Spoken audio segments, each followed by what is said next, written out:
Bismillahirrahmanirrahim. Assalamualaikum warahmatullahi wabarakatuh. Alhamdulillah wassalatu wassalamu ala rasulillah wa ala alihi wa ashabihi wa mawalah. Asyhadu an la ilaha illallah wahdahu la syarikalah wa asyhadu anna Muhammadan abduhu wa rasuluhu salawatu rabbi wa salamuhu alaihi. Allahumma inna nas'aluka ilman nafi'an wa rizqan tayyiban wa amalan mutaqabbala. Rabbi shrah li sadri wa yassir li amri wahlul 'uqdatam min lisani yafqahu qawli. Amma ba'd. Alhamdulillah, segala puji bagi Allah Subhanahu wa taala yang telah memudahkan kita untuk senantiasa bertakwa kepadanya dan selalu menjalankan perintahnya.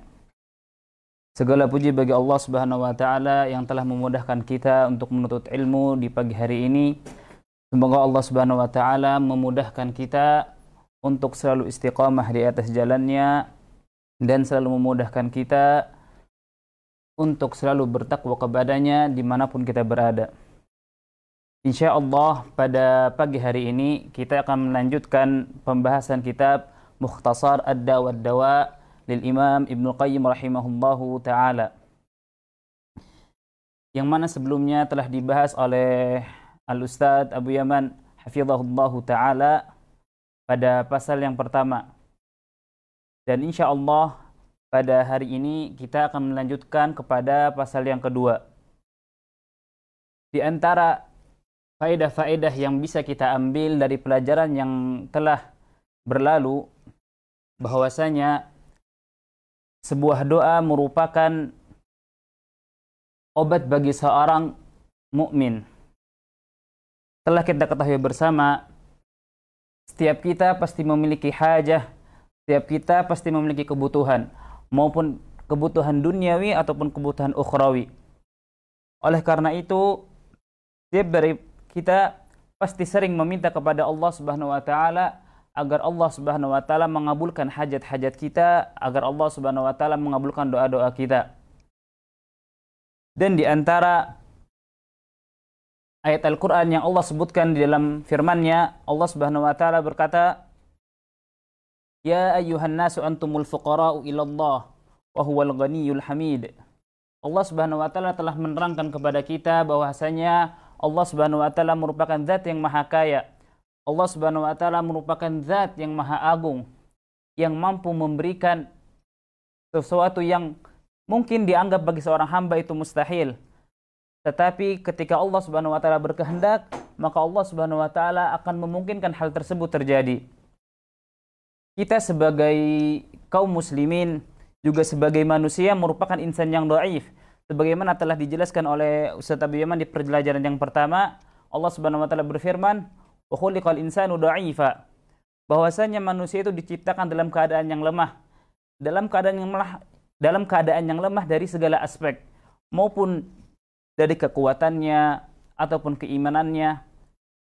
Oleh karena itu, sudah sebaiknya bagi kita seorang muslim untuk selalu memohon pertolongan kepada Allah Subhanahu wa taala. Kemudian insya Allah di pelajaran yang kedua ini kita akan membahas penyakit-penyakit yang dapat menghalangi diterimanya doa. Kita telah ketahui bersama bahwasanya ad-du'a silahul mu'min. Bahwasanya ad-du'a merupakan senjatanya seorang mukmin. Akan tetapi, ketika kita berdoa kepada Allah Subhanahu wa taala, terkadang kita selalu berpikir, mengapa Allah Subhanahu wa taala belum saja mengabulkan doa-doa kita? Ada apa dengan doa kita? Ada apa dengan diri kita sehingga Allah Subhanahu wa taala belum mengijabah doa-doa kita hingga pada sampai saat ini? Oleh karena itu, di kitab ini Al-Imam Ibnu Qayyim Al-Jauziyah rahimahullahu taala menjelaskan di sana adanya penyakit-penyakit yang dapat menghalangi diterimanya doa tersebut. Di sini Al-Imam Ibnu Qayyim rahimahullahu taala menjelaskan di antara penyakit-penyakit yang menghalangi diterimanya doa adalah al-isti'jal, yaitu tergesa-gesa. Kaum muslimin rahimahullah jami'an, bahwasanya tergesa-gesa merupakan sesuatu yang tercela. Tergesa-gesa merupakan sesuatu yang buruk dalam aspek duniawi ataupun dalam aspek dini. Kita bisa melihat dalam aspek duniawi saja, ketika seseorang melakukan suatu hal atau suatu pekerjaan dengan tergesa-gesa, apakah hal yang dia inginkan atau hal yang dia tuju bisa tercapai dengan sempurna? Tentunya tidak. Berbeda seseorang ketika dia menyiapkan segala sesuatunya dengan bijak, dengan baik untuk mencapai tujuannya. Pastilah orang yang telah menyiapkannya dengan sempurna, dengan matang, tidak tergesa-gesa, hasilnya akan lebih maksimal daripada orang yang tergesa-gesa. Itu dari segi pandang aspek duniawi saja. Bagaimana kalau dari segi pandang aspek ukhrawi? Maka sikap tergesa-gesa merupakan sikap yang tercela. Insya Allah pada pembahasan ini kita akan membahas penyakit yang menghalangi diterimanya doa adalah tergesa-gesa. Di sini saya akan membahas ada 4 pembahasan terkait al-isti'jal atau terkait dengan tergesa-gesa. Yang pertama yang akan kita bahas adalah apa definisi tergesa-gesa itu sendiri. Dan yang kedua, apa dampak dari tergesa-gesa. Dan yang ketiga, mengapa Allah belum menjawab doa-doa kita. Dan yang keempat, bagaimana sikap kita menyikapi doa yang belum Allah ijabahi. Yang belum Allah ijabahi. Kaum muslimin rahimahullahu jami'an, kita beralih ke pembahasan yang pertama, yaitu apa definisi tergesa-gesa. Kita telah mengetahui bersama bahwasanya tergesa-gesa merupakan sifat yang tercela atau sifat yang mazmum. Oleh karena itu, seorang mukmin, seorang muslim, hendaknya dia untuk menjauhi sifat tergesa-gesa ini, maupun dalam aspek duniawi ataupun dalam aspek ukhrawi. Sikap tergesa-gesa ini menjadikan seorang mukmin selalu ingin terburu-buru untuk mendapatkan keinginannya. Oleh karena itu, diriwayatkan dalam sebuah hadis bahwasanya Nabi Muhammad SAW bersabda, "La yazalu yustajabu lil 'abdi ma lam yad'u bi ithmin wa la qati'ata rahim ma lam yasta'jil." Rasulullah SAW menerangkan kepada kita bahwasanya senantiasa doa itu akan selalu diijabah.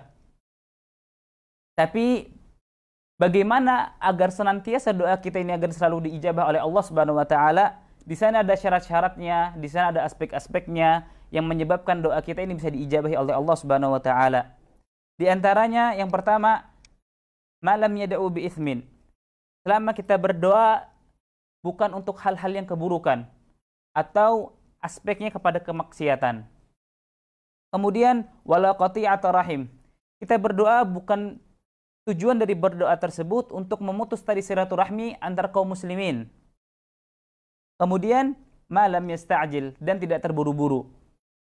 Kemudian di sini para sahabat bertanya kepada Rasulullah sallallahu alaihi wasallam, "Ya Rasulullah, mal isti'jal?"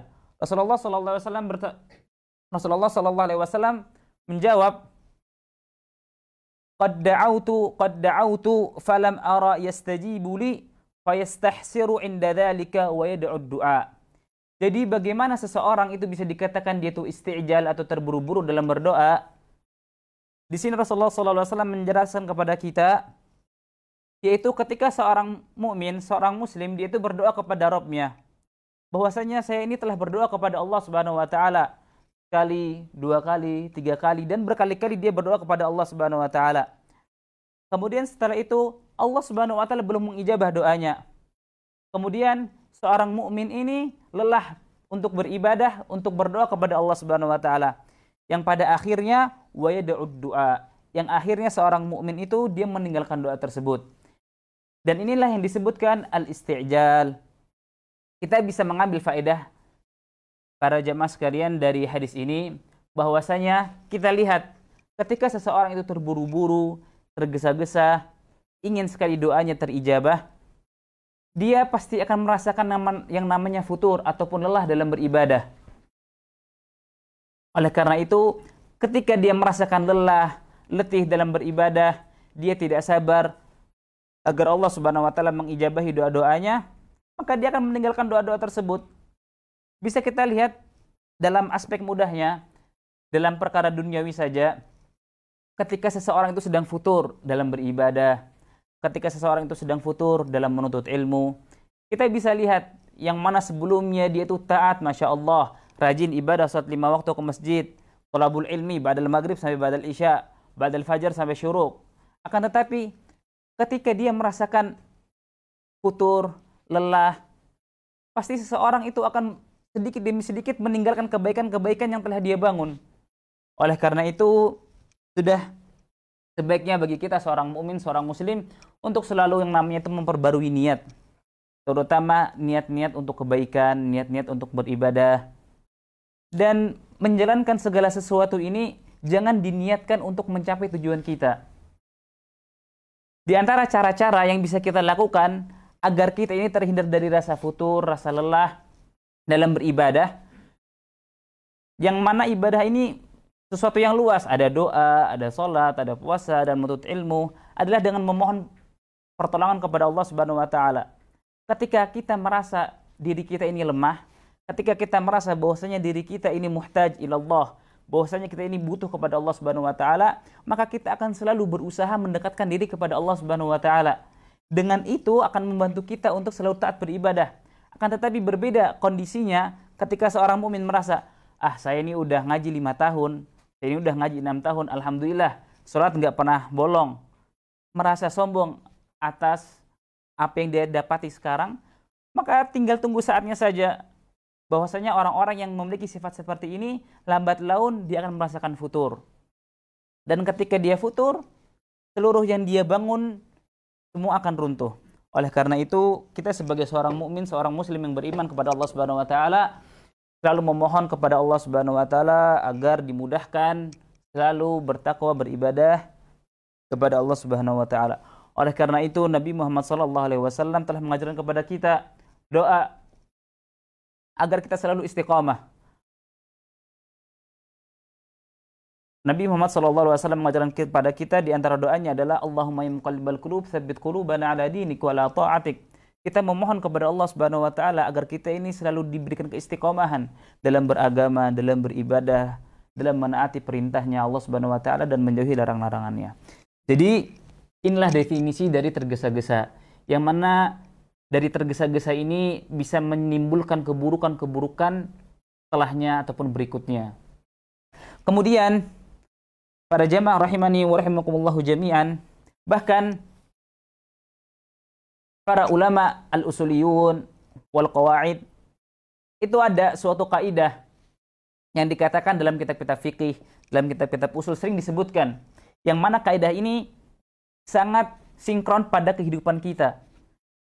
Para ulama ini mengatakan man ista'jala bi syai'in qabla awanihi uqiba bi hirmanih. Jadi barang siapa yang tergesa-gesa untuk mencapai sesuatu, maka dia itu akan dihukum dengan diharamkan terhadap sesuatu tersebut. Saya akan memberikan beberapa contoh. Yang pertama, saya akan memberikan contoh dari aspek agama. Ada di permasalahan fikih, di permasalahan warisan, itu Bapak Ibu sekalian, Nabi Muhammad SAW bersabda, laisa lil qatili mirathu syai'. Jadi orang yang membunuh itu dia itu tidak bisa mendapatkan warisan dari ahli waris. Misalnya seperti ini. Seorang anak ketika orang tuanya meninggal, dia bisa mendapatkan warisan. Secara aglab ataupun secara kaidah itu seperti itu, Pak. Jadi kalau kita ada orang tua, bapak, ibu ataupun keluarga kita yang meninggal, anak-anaknya ini pasti akan mendapatkan warisan. Kan tetapi berbeda halnya kalaulah misalkan anak ini membunuh orang tuanya. Warisan itu tidak bisa ditetapkan ataupun tidak bisa dibagi kecuali setelah matinya si ahli waris. Nah, seorang anak ini misalnya, aduh saya ini sekarang miskin, gak punya apa-apa, pengen nikah, pengen ini, pengen itu. Akhirnya dia lihat orang tuanya ini kaya. Saya bunuh aja lah bapak saya nih. Nanti setelah saya bunuh kan saya dapat warisannya. Dibunuhlah orang tuanya. Pertanyaannya, dalam syariat Islam, apakah anak ini mendapatkan warisan? Jawabannya, secara kaidah asal dapat warisan. Akan tetapi karena dia membunuh orang tuanya tersebut, maka dia terhalang dari warisan. Makanya nanti di bab fikih ada yang namanya mawani'ul irth. Jadi penghalang-penghalang seseorang itu tidak bisa mendapatkan warisan. Di antaranya ini, orang yang membunuh ahli warisnya. Nah, kita di sini mengambil kaidahnya tadi man ista'jala bi syai'in qabla awanihi uqiba bihirmani. Anak ini tadi terburu-buru ingin mendapatkan harta warisan. Dia terburu-buru, akhirnya dia bunuhlah orang tuanya. Man ista'jala bi syai'in qabla awanihi, yang mana dia membunuh orang tuanya itu sebelum pada waktunya. Jadi orang tuanya asalnya belum mati saat ini, tapi karena dia bunuh akhirnya orang tuanya itu meninggal. Fa uqiba bihirmani. Maka anak tersebut mendapatkan iqab dari sisi syariat, apa Pak? Iqabnya dari sisi syariat, maka dia terhalang mendapatkan ahli warisan. Ini dari aspek dininya, ataupun dari kaidah fikih yang dapat kita ambil pelajaran. Kemudian kalau misalnya dari duniawi, ketika misalnya seseorang ingin berdakwah, akan tetapi dia langsung saja ingin berdakwah, langsung ngambil kamera, mic, langsung keluar di media sosial, tanpa belajar bahasa Arab, tanpa belajar usul fikih, tanpa belajar qawaid fikih, langsung berfatwa, ini haram, ini halal, ini seperti ini seperti ini. Semua hal yang sekiranya tidak sesuai dengan pendapatnya, dia rot semua. Nah, ini yang hal-hal seperti ini salah, Pak. Karena apa? Karena hal-hal yang seperti ini, apakah sudah waktunya dia untuk berfatwa seperti itu? Jawabannya tentu tidak. Maka kita bisa lihat, orang-orang yang seperti ini, dia tenarnya di media sosial nggak akan lama, Pak. Mungkin setahun, 2 tahun, setelah itu udah hilang. Bahkan bisa jadi dia bisa menjadi orang yang lebih buruk daripada orang yang dia dakwahkan. Bisa kita lihat, Pak, pada saat ini di media sosial pada saat ini, yang dulunya dakwah bahwasanya ini halal, ini haram, tapi pada saat ini bagaimana orang tersebut? Ya, ini semua bisa kita, banyak sekali aspek-aspek kehidupan yang bisa kita lihat dari, kita ambil faidah dari kaidah ini. Man istajala bi syai'in qabla awani uqiba bihirmani. Oleh karena itu sebagai seorang mukmin, kita harus bersabar dan jangan tergesa-gesa dalam hal apapun itu, khususnya dalam beribadah dan berdoa kepada Allah Subhanahu wa taala. Ini pembahasan kita yang pertama. Kemudian pembahasan kita yang kedua adalah dampak buruk dari tergesa-gesa. Para jamaah rahimani wa rahimakumullahu jami'an, kita tahu bahwasanya tergesa-gesa ini adalah perbuatan yang tercela. Dan tentunya perbuatan yang baik, perbuatan yang buruk itu berdampak pada aspek kehidupan kita, maupun saat ini ataupun yang akan datang. Di antara dampak buruk yang disebabkan oleh sifat-sifat tergesa ini adalah menjadikan kita mudah untuk berseuzon kepada Allah Subhanahu wa taala. Coba kita pikirkan bersama Bapak Ibu sekalian, kalaulah kita tergesa-gesa dalam berdoa kepada Allah Subhanahu wa taala. Kenapa ya Allah kok belum mengijabah doa-doaku? Akhir-akhirnya seseorang itu pasti akan merasakan, saya ini udah berdoa kepada Allah Subhanahu wa taala, kok Allah nggak ijabah-ijabah. Aku ini udah sholat taat 5 waktu, udah menuntut ilmu, udah ikut kajian, tapi kok masih seret aja rezekinya, kok masih susah jodohnya. Hal-hal yang seperti ini mengakibatkan apa? Mengakibatkan kita itu menjadi seuzon kepada Allah Subhanahu wa taala. Apakah seuzon ini diperbolehkan? Tentunya tidak. Kita diperintahkan untuk selalu husnudzon kepada Allah Subhanahu wa taala, bahkan kepada makhluk saja kita diperintahkan untuk selalu husnudzon. Bagaimana kepada Rabb pencipta kita, Rabb semesta alam.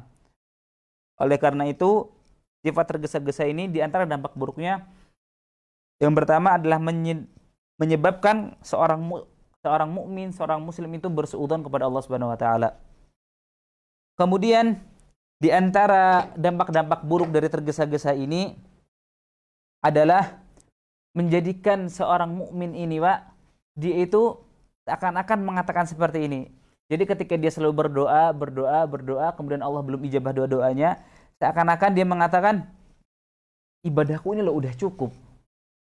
Aku ini loh udah beribadah kepada Allah Subhanahu wa taala, aku ini udah sholat 10 tahun, 15 tahun, tapi kalau belum diijabah-ijabah. Nah, menjadikan seseorang ini sombong. Menjadikan seseorang ini seperti orang yang menghakimi Allah Subhanahu wa taala, dan ini sangat dilarang. Dan ini adalah perilaku yang haram, dosa dalam agama kita. Karena apa? Kita sebagai seorang mukmin, sebagai seorang muslim, cukup beribadah kepada Allah Subhanahu wa taala dan menerima atas apa yang Allah berikan kepada kita. Oleh karena itu, ya sebaiknya bagi kita seorang mukmin, seorang muslim untuk menjauhkan diri dari sifat-sifat yang seperti ini. Kemudian di antara dampak buruk dari sifat tergesa-gesa ini adalah menunjukkan kepada sahibnya atau orang yang memiliki sifat tergesa-gesa ini, dia memiliki keyakinan yang lemah kepada Allah Subhanahu wa taala. Yang mana dari keyakinan dia kepada Allah Subhanahu wa taala yang lemah ini dapat menjadikan dia berputus asa dari rahmatnya Allah Subhanahu wa taala. Allah Subhanahu wa taala berfirman dalam Al-Qur'an, "Wa may yaqnatu min rabbih illa dhalun." Dan tidaklah orang yang berputus asa dari rahmatnya Allah Subhanahu wa taala kecuali orang-orang yang sesat. Bagaimana seorang mukmin, seorang muslim mau disifati dengan kesesatan oleh Allah Subhanahu wa taala? Oleh karena itu kita sebagai seorang mukmin, sebagai seorang muslim, jangan sampai berputus asa kepada Allah Subhanahu wa taala. Seburuk apapun keadaan kita saat ini, jangan sampai suudzon, jangan sampai pernah berputus asa kepada Allah Subhanahu wa taala. Kaum muslimin yang dirahmati Allah Subhanahu wa taala, kemudian kita ke pembahasan yang ketiga, yaitu mengapa Allah belum menjawab doa-doa kita selama ini. Allah Subhanahu wa taala berfirman dalam Al-Qur'an, "Wa qala rabbukum ud'uni astajib lakum. Innal ladzina yastakbiruna an ibadati sayadkhuluna jahannama dakhirin." Allah Subhanahu wa taala sendiri yang mengatakan, "Wa qala rabbukum ud'uni astajib lakum." Wahai hamba-hambaku, berdoalah kepadaku, sungguhnya aku akan mengijabahi doa-doa kalian. Kemudian Allah Subhanahu wa taala menyebutkan dalam ayat yang setelahnya, "Innal ladzina yastakbiruna an ibadati sayadkhuluna jahannama dakhirin." Sesungguhnya orang-orang yang sombong, yang tidak mau beribadah kepadaku, yang tidak mau berdoa kepadaku, maka mereka akan dimasukkan Allah Subhanahu wa taala ke dalam nerakanya yang hina dina. Kemudian Allah Subhanahu wa taala juga menyebutkan dalam ayat yang lain, "Wa idza sa'alaka ibadi anni fa inni qarib, ujibu da'watad da'i idza da'an, falyastajibu li wal yu'minu bi la'allahum yarshudun." Di ayat-ayat ini Allah Subhanahu wa taala menerangkan kepada kita ketika kita meminta, memohon, berdoa kepada Allah Subhanahu wa taala, Allah akan mengijabahi doa-doa kita. Akan tetapi kok sampai saat ini doa-doa kita belum terijabah? Apa masalahnya? Apa penyakitnya yang menyebabkan doa-doa kita ini belum terijabah? Padahal Allah Subhanahu wa taala menyebutkan dalam ayat yang lain, "Innallaha la yukhliful mi'ad." Bahwasanya Allah Subhanahu wa taala tidak mungkin untuk mengingkari janji-janjinya Allah Subhanahu wa taala. Oleh karena itu, kita harus ketahui bersama bahwasanya bagaimana agar doa kita diijabah itu ada syarat-syaratnya. Itu ada aspek-aspek dan faktor-faktor doa-doa kita itu diijabahi oleh Allah Subhanahu wa taala. Di antara yang pertama adalah kita harus ikhlas kepada Allah Subhanahu wa taala, meyakini bahwasanya kita ini berdoa bukan untuk mendapatkan hasil yang ingin kita inginkan saja, tapi kita jadikan doa ini benar-benar ibadah. Jadi beda Pak, ketika kalau kita berdoa ini mengharap apa yang kita doakan itu terijabah, dan ketika kita berdoa ini dengan ikhlas benar-benar kita jadikan doa ini hanya ibadah. Jadi ketika seseorang itu benar-benar menganggap doa ini sebagai ibadah kepada Allah Subhanahu wa taala, mau doanya dikabulkan sekarang, mau doanya dikabulkan nanti, mau doanya baru dijawab oleh Allah Subhanahu wa taala di akhirat kelak, seorang mukmin, seorang muslim akan terima. Karena apa? Karena dia meyakini doa ini adalah ibadah. Yang mana ibadah ini kita diperintahkan sampai kita mati, sampai kita bertemu kepada Allah Subhanahu wa taala. Oleh karena itu, yang pertama adalah kita harus ikhlas kepada Allah Subhanahu wa taala. Dan ikhlas bukan berarti aku ini berdoa sekarang dan memohon semoga Allah ijabahi doa-doaku lah. Gak seperti itu saja Pak, ikhlas. Jadi kita benar-benar ikhlas gimana? Ya tadi menganggap doa tersebut bahwasanya doa ini ibadah. Jangan menganggap bahwasanya saya berdoa, saya ingin dikabulkan. Enggak. Kita berharap bahwasanya dengan kita berdoa, Allah memberikan pahala kepada kita. Allah Subhanahu wa taala memudahkan urusan-urusan kita. Jadi seperti itu. Kemudian yang kedua, ketika kita berdoa, kita ini menunjukkan rasa butuh kepada Allah Subhanahu wa taala. Kita menunjukkan bahwasanya kita ini manusia yang lemah. Kita tak mampu melakukan apapun kecuali atas kehendak Allah Subhanahu wa taala. Itu yang kedua. Kemudian yang ketiga, kita melihat apa yang kita makan selama ini. Apakah yang kita makan selama ini udah halal apakah yang masuk ke dalam tubuh kita ini ada yang haram? Bisa jadi karena makanan kita yang haram, karena makanan kita yang kurang baik. Itu yang menjadikannya doa kita ini terhalang. Rasulullah SAW bersabda, Inna Allah Ta'ala tayyibun la yaqbalu illa tayyib. Wa inna Allah amara al-mu'minan bima amara bihil mursalin. Bahwasanya Allah Subhanahu wa taala itu tayyib, bahwasanya Allah Subhanahu wa taala itu baik kepada hamba-hambanya. Fala yaqbalu illa tayyiban, dan Allah Subhanahu wa taala juga tidak menerima kecuali dari yang baik-baik. Wa inna Allah amara al-mu'minin bima amara bihil mursalin, dan Allah Subhanahu wa taala juga memerintahkan kepada orang-orang mukmin sebagaimana yang Allah perintahkan kepada orang-orang yang terdahulu, para anbiya, para rasul. Oleh karena itu, hendaknya kita menjaga apa-apa yang masuk ke dalam tubuh kita, halal haramnya kita lihat. Dan halal haram yang masuk ke dalam tubuh kita bukan hanya saja makanan, Bapak Ibu sekalian. Kita bisa melihat dari aspek muamalah kita kepada sesama manusia ketika kita bekerja. Apakah kita benar-benar ketika kita bekerja ini telah menjalankan semua ini sesuai dengan prosedur yang ada, sehingga kita bekerja benar-benar upah yang kita dapatkan, upah dari atas pekerjaan kita. Bukan hanya mendapatkan upah tapi tidak ada pekerjaan yang jelas. Seperti itu Bapak Ibu sekalian. Kemudian Allah Subhanahu wa taala juga berfirman, Ya ayyuhalladzina amanu kulu minat tayyibat ma razaqnakum washkuru lillahi in kuntum iyyahu ta'budun. Jadi Allah Subhanahu wa taala memerintahkan kita agar kita itu makan dari makanan-makanan yang halal, dari atas apa-apa yang Allah berikan, dan bersyukur kepada Allah Subhanahu wa taala atas apa-apa yang Allah berikan kepada kita. Ada hadis yang mulia dari Nabi kita Muhammad SAW. Nabi Muhammad SAW bersabda dalam hadisnya, yang insya Allah hadis ini sudah masyhur di kalangan kita semua. Yani hadisnya berbunyi, Ar-rajulu yutilu safar yamuddu yadayhi ila sama. Jadi ada seseorang laki-laki, dia itu bersafar, kemudian di dalam safarnya dia ini udah kehabisan bekal Bapak Ibu sekalian, dan dia mengangkat tangannya kepada Allah Subhanahu wa taala dan dia mengatakan, ya Rabbi wa mat'amuhu haram wa malbasuhu haram wa ghudiya bil haram fa anna yustajabu lah. Dan kita bisa lihat di sini begitu banyak sebab-sebab dari seseorang. Dari hadis ini saja kita nanti bisa lihat bagaimana seseorang ini sudah menjalankan hal-hal yang mana sekiranya doa itu bisa diijabah. Akan tetapi karena satu kesalahan saja menjadikan doanya itu tidak terijabah.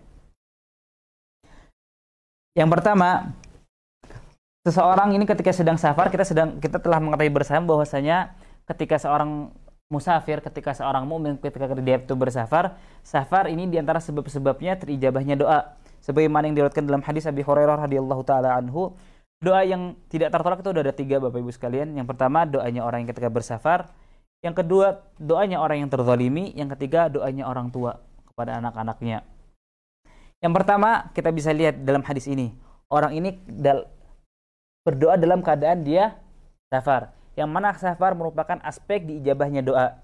Kemudian yang kedua, yamuddu yadayhi ilas sama. Orang ini berdoa mengangkat tangannya kepada Allah Subhanahu wa taala. Di antara adab-adab kita dalam berdoa adalah mengangkat tangan kepada Allah Subhanahu wa taala. Dia telah menjalankan adab-adab kepada Allah Subhanahu wa taala ketika berdoa, yaitu menadahkan tangannya kepada Allah Subhanahu wa taala sebagai bentuk kefakirannya dia kepada Allah Subhanahu wa taala. Kemudian yamuddu yadayhi ilas sama. Kemudian yang ketiga, dia bertawassul kepada Allah Subhanahu wa taala dengan nama Allah Subhanahu wa taala. Dia mengatakan, ya Rabb, ya Rabb. Dia memohon kepada Allah Subhanahu wa taala, ya Rabb, ya Rabb. Wahai Tuhanku, wahai Tuhanku. Seakan-akan dia hanya butuh kepada Allah Subhanahu wa taala pada kondisi saat itu. Kemudian juga disebutkan dalam hadis riwayat yang lain bahwasanya orang ini ketika dia safar, dia yakni menunjukkan bahwasanya ini dia sangat-sangat butuh. Dalam hadis yang lain diriwayatkan bahwasanya orang tersebut, Pak, dia itu pakaiannya lusuh, kemudian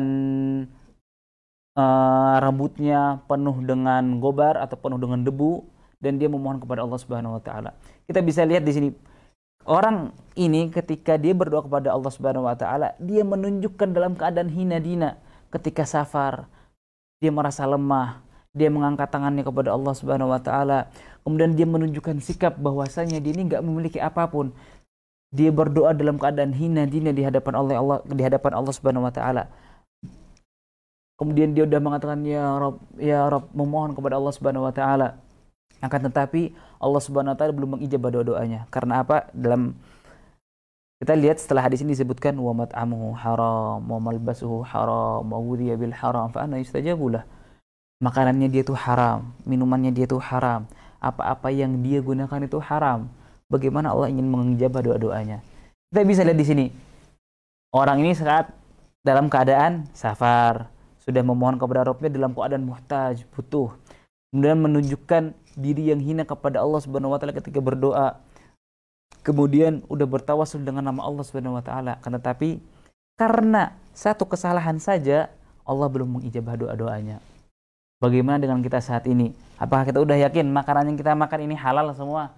Apa kita udah yakin apa-apa yang kita berikan kepada keluarga kita semua ini halal? Jadi jangan sampai kita ini terlalu seudon kepada Allah Subhanahu wa taala sehingga kita mengatakan ini udah beribadah, sudah melakukan ini, sudah melakukan itu, tapi Allah belum ijabah doa-doa kita. Oleh karena itu Bapak Ibu semuanya, sudah sebaiknya kita untuk menjaga adab kita kepada Allah Subhanahu wa taala. Kemudian yang terakhir yang akan kita bahas adalah dengan bagaimana sikap kita untuk menyikapi doa yang belum diijabahi oleh Allah Subhanahu wa taala. Bolehkah seorang mukmin itu putus asa atas doa-doanya yang belum diijabahi oleh Allah Subhanahu wa taala? Tentunya jawabannya tidak boleh. Karena apa? Karena setelah kita bacakan tadi ayatnya wa may yaqnatu min rahmati rabbih illa dhalun. Tidaklah yang berputus asa dari rahmatnya Allah kecuali orang-orang yang tersesat. Jadi sebagai orang mukmin jangan mau disifati sebagai orang-orang yang tersesat, sebagai orang-orang yang dhalal. Oleh karena itu, bagaimana sih sikap seorang mukmin ketika doa-doanya ini belum terijabahi oleh Allah Subhanahu wa taala? Tentunya yang pertama selalu bersabar atas apa-apa yang Allah berikan kepadanya. Dan adapun kalaulah Allah belum mengijabahi doa-doanya, yakinlah bahwasanya Allah akan mengijabahi doa-doanya. Ada kalimat dari Sufyan bin Uyainah, dia mengatakan la yamna'anna ahadukumud du'a ma yara min nafsihi minat taqsir fa inna Allah azza wa jalla istajaba li syarri khalqih. Jadi janganlah salah satu di antara kalian itu sampai tidak mau berdoa. Gara-gara apa? Gara-gara udah berdoa tapi doa-doanya belum diijabah. Akhirnya apa? Akhirnya dia putus dari berdoa. Akhirnya dia udah nggak mau berdoa. Jangan sampai, katanya Sufyan ibn Uyainah. Karena apa? Lihat Pak kata-katanya Sufyan ibn Uyainah di akhir kalimatnya. Dia mengatakan fa innallaha azza wa jalla istajaba li syarri khalqih. Allah saja Pak itu mengijabahi doanya para syaitan. Allah Subhanahu wa taala mengijabahi doanya iblis. Syarri khalqih, seburuk-buruknya ciptaan Allah Subhanahu wa taala siapa? Iblis.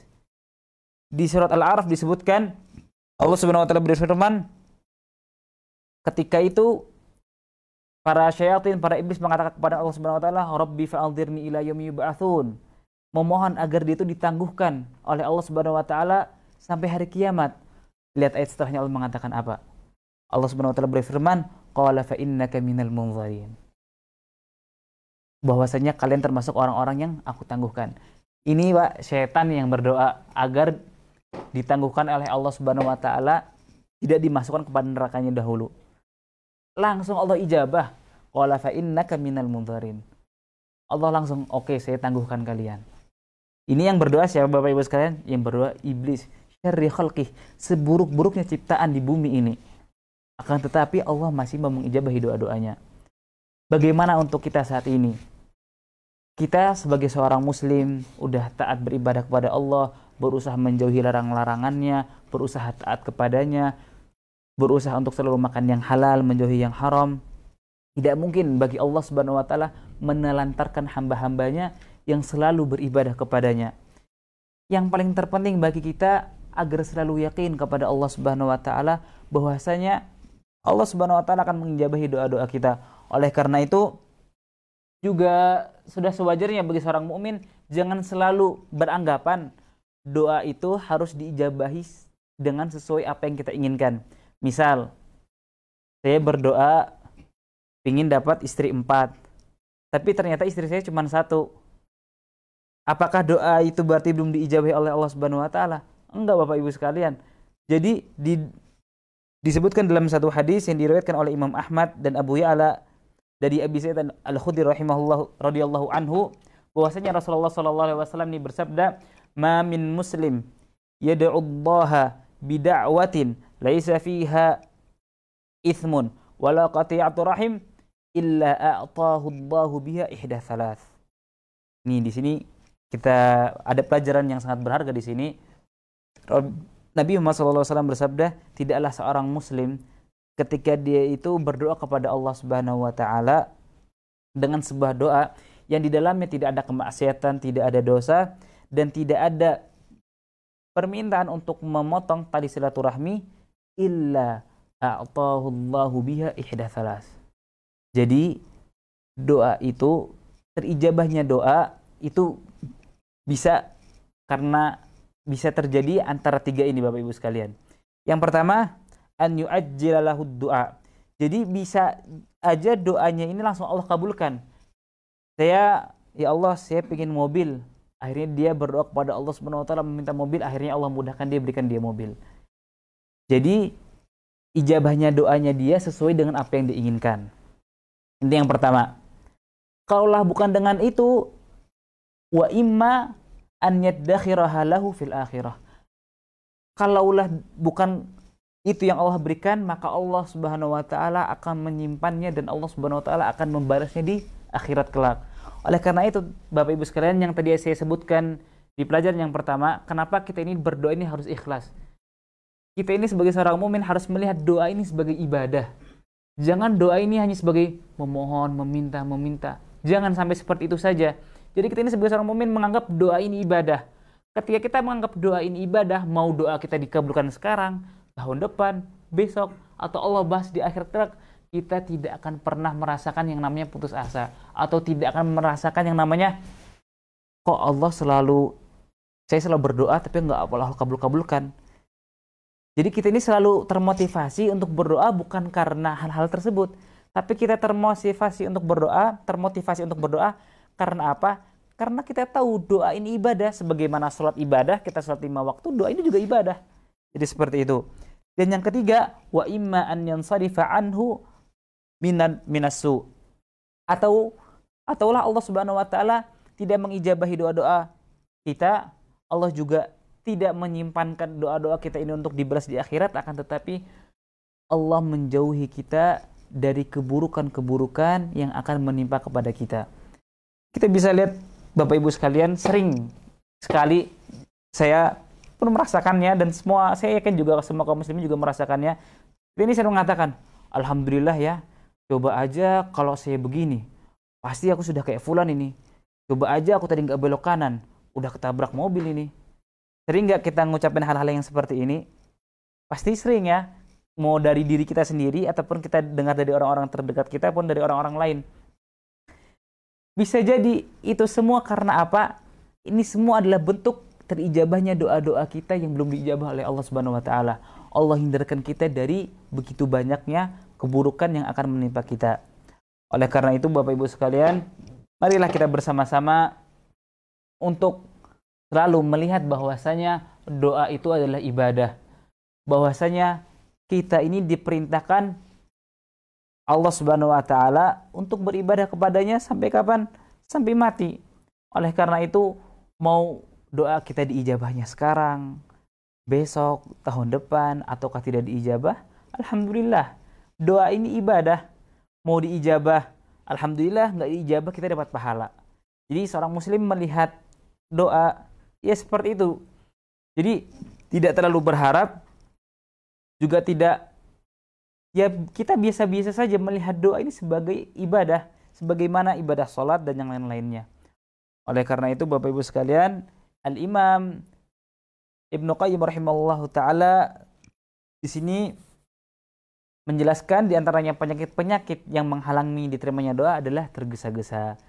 Jadi itulah beberapa hal yang bisa saya sampaikan terkait tergesa-gesa itu sendiri. Yang tadi yang pertama ada definisi tergesa-gesa, Kemudian yang kedua, ada dampak buruk dari tergesa-gesa tersebut. Yang ketiga, mengapa Allah belum mengijabahi doa-doa kita? Mungkin saja doa-doa kita yang kita panjatkan kepada Allah Subhanahu wa taala mungkin masih kurang adab kita kepada Allah Subhanahu wa taala. Mungkin ketika kita berdoa kita kurang yakin kepada Allah Subhanahu wa taala. Mungkin ketika kita berdoa masih ada hal-hal yang kita konsumsi ini termasuk dari hal-hal yang haram. Jadi selalu husnudzon kepada Allah Subhanahu wa taala. Kemudian yang terakhir tadi, bagaimana sikap kita menyikapi doa yang belum diijabahi oleh Allah Subhanahu wa taala. Terus selalu bersabar dan husnudzon kepada Allah Subhanahu wa taala, dan jangan selalu menganggap bahwasanya doa itu diijabahnya dengan sesuai apa yang kita inginkan. Tidak. Jadi doa itu bisa diijabahi imma dengan doa itu benar-benar diijabah, atau Allah simpan dan Allah akan balasnya di akhirat kelak, ataupun Allah jauhkan kita dari segala keburukan yang ada. Alhamdulillah, pembahasan tergesa-gesa dalam doa kali ini telah kita selesaikan. Sebelum kita tutup, saya akan selesaikan pasalnya di sini sebagai bentuk ta'adduban kepada Al-Imam Ibnu Qayyim rahimahullahu taala. Kita baca teksnya dalam bahasa Indonesia. Di sini beliau mengatakan, di antara penyakit-penyakit yang menghalangi pengaruh doa adalah ketergesa-gesaan seorang hamba. Sebagaimana tadi ketika kita berdoa, da'autu, tetapi Allah Subhanahu wa taala belum mengijabahnya. Kemudian setelah itu kita berlepas diri dari berdoa, tidak mau berdoa kepada Allah Subhanahu wa taala. Di mana dia merasa jawaban atas doanya ini lambat. Akibatnya dia merasa merugi. Ketika dia merasa merugi, akhirnya apa? Malas sudah Pak untuk berdoa. Karena apa? Karena dia merasakan membuang-buang waktu dan jadi payahnya untuk berdoa kepada Allah Subhanahu wa taala, tetapi doa-doanya tidak diijabah. Nah, kapan kita bisa dikatakan merasa membuang-buang waktu dan jadi payah? Ketika kita meyakini doa itu bukan ibadah. Berbeda kalau kita meyakini doa itu adalah ibadah. Kalau kita meyakini doa itu adalah ibadah, seberapa lama kita berdoa, waktu kita nggak akan sia-sia. Karena apa? Allah memberikan pahala kepada kita. Allah memberikan pahala atas doa-doa kita yang kita panjatkan kepada Allah Subhanahu wa taala. Dan akhirnya meninggalkan doa. Dia seperti orang yang menaburkan benih ataupun menanam pohon, lalu dia mulai merawatnya dan menyiramnya. Namun tatkala dia merasa pertumbuhan dan perkembangannya lambat, dia pun meninggalkan dan menelantarkannya. Ini tadi ketika seorang mukmin tidak menganggap doa itu sebagai ibadah. Hanya doa itu yang penting saya ingin dikabulkan aja. Nah, seperti itu. Akhirnya dia lambat laun akan putus dari doanya. Kemudian Al-Imam Ibnu Qayyim rahimahullah ta'ala disini menyebutkan dalam Sahih Al-Bukhari dari hadis Abu Hurairah radhiyallahu anhu bahwasanya Rasulullah SAW bersabda, "Yustajabu li ahadikum ma lam ya'jal, yaqulu da'autu falam yustajab li." Nah, ini di antara riwayat hadis yang lain. Jadi, doa seorang di antara kalian akan dikabulkan selama dia tidak tergesa-gesa. Nah, di antara bentuk ketergesa-gesaan adalah dia berkata, "Aku sudah berdoa namun doaku tidak dikabulkan." Alhamdulillah, kita telah menyelesaikan pasal kedua dari kitab Mukhtasar Ad-Da' wad-Dawa. Di akhir pelajaran ini kita memohon kepada Allah Subhanahu wa taala, semoga Allah Subhanahu wa taala memudahkan kita agar selalu istiqomah di atas jalannya, agar selalu istiqomah taat kepadanya, agar selalu istiqomah berdoa kepada Allah Subhanahu wa taala dan husnudzon kepada Allah Subhanahu wa taala, dan meyakini apapun yang terjadi pada diri kita saat ini, pada keluarga kita saat ini, itu merupakan hal yang terbaik yang Allah berikan kepada kita. Jangan sampai kita suudzon kepada Allah Subhanahu wa taala. Billahi taufiq wal hidayah. Kita tutup dengan doa kafatul majlis. Subhanakallahumma wa bihamdika asyhadu an la ilaha illa anta astaghfiruka wa atubu ilaik. Assalamualaikum warahmatullahi wabarakatuh.